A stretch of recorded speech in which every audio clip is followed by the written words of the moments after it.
तो देखते हैं कि इसमें कितना है दम। सो हे गाइस, चैनल में आपका स्वागत है। आज इस वीडियो में मैं बात करने वाला हूँ black Adam versus God the God butcher के बारे में।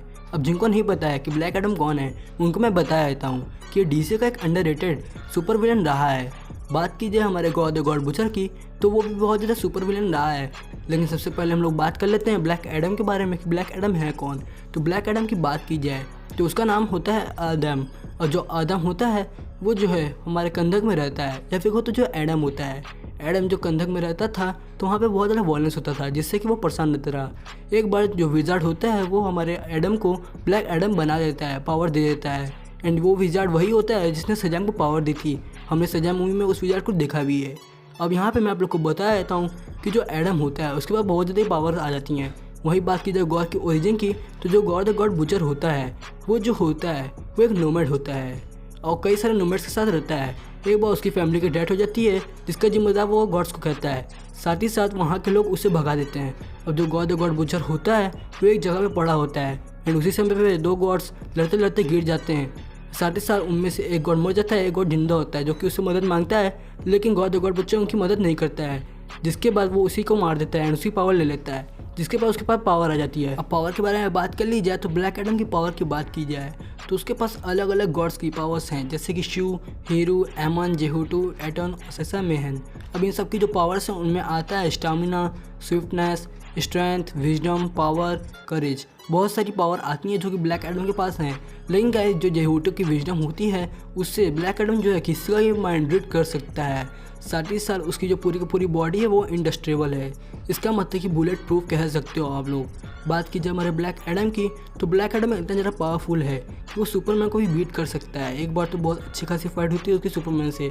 कई लोग तो ऐसा कहते हैं कि ब्लैक एडम जो है वो सुपरमैन के इतना ही ताकतवर है। लेकिन गाइस, मैं कहूँगा कि ब्लैक एडम के पास मैजिक भी है, तो मुझे लगता है कि ब्लैक एडम उससे ज़्यादा ताकतवर होगा, क्योंकि सुपरमैन की वीकनेस मैजिक है।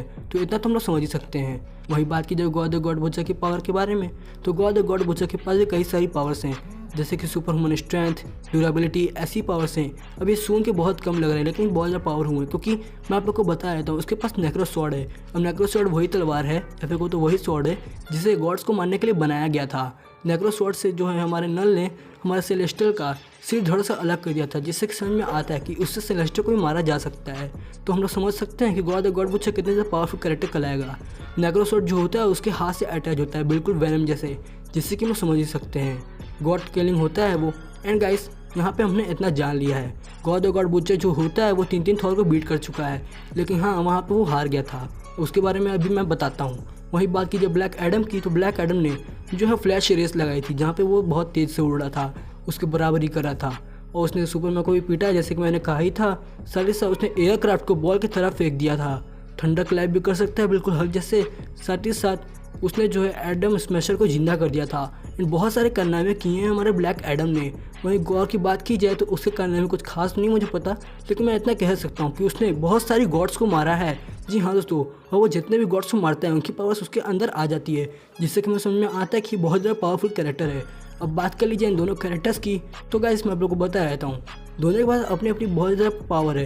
लेकिन वही बात की जब हमारे गॉड द गॉड बुचर की, तो उसके पास नेक्रो स्वॉर्ड है। अब मैंने गॉड द गॉड बुचर की वीकनेस के बारे में पता करने की कोशिश की, तो मुझे ऐसा पता चला कि उसका जो पूरा पूरा नेक्रो स्वॉर्ड है वो ज़्यादातर उसी पर डिपेंड रहता है, यही उसकी वीकनेस है। बट मुझे लगता है कि इस फाइट में उसे नेक्रो स्वॉर्ड पर डिपेंड होना भी चाहिए, क्योंकि यह नेक्रो स्वॉर्ड एक ऐसी चीज़ है जिससे गॉड को मारा जा सकता है।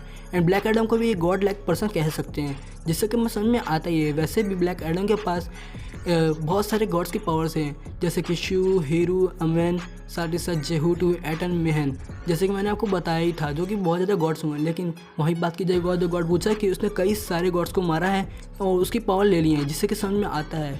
यहाँ तक कि मैं आप लोग को ये भी कह देता हूँ, कई सारे से मेरा मतलब 7 या 10 नहीं होते हैं, बहुत सारे होते हैं। एंड उसने जो थोड़ा सा फाइट की थी वो बहुत सालों तक चली थी, जिससे कि समझ में आता है। अब दोनों ही कैरेक्टर पावरफुल हैं, लेकिन यहाँ पे गॉड के पास एक प्लस पॉइंट है, एंड वो प्लस पॉइंट है नेक्रो स्वॉर्ड, क्योंकि यार नेक्रो स्वॉर्ड से गॉड्स को मारा जा सकता है। तो मुझे लगता है कि यहाँ पे गॉड जीतेगा, लेकिन फिर भी सिर्फ एक पॉइंट की वजह से नहीं, क्योंकि जो हमारा थॉर था उसने जो है 3 फॉर्म्स को निकालना पड़ा था। हमारे गौर को हराने के लिए, तब भी उसने कितनी मुश्किल से उसे हराया था, उसे मारना पड़ा था और यहाँ तक कि वो अनवर्दी भी हो गया था, जिससे कि समझ में आता है कि गौर कितना ज़्यादा पावरफुल हुआ। तो यहाँ पर मैं गौर को विजेता से कोशिश करता हूँ। सो गाइस, वीडियो कैसी लगी? मैंने आपको सब कुछ अच्छे से बताया है। यहाँ पे मैंने ट्राई किया कि मैं अपना बेस्ट दे सकूँ। आगे मैं और वर्सेस बैटल्स की तैयारी कर रहा हूँ, जिन्होंने अपने टॉपिक दिए थे उन पर भी काम शुरू हो रहा है। सो गाइस, वीडियो अच्छी लगी हो तो लाइक जरूर कर देना, चैनल पर नहीं हो तो सब्सक्राइब भी कर देना। तब तक के लिए thank you. Have a nice day.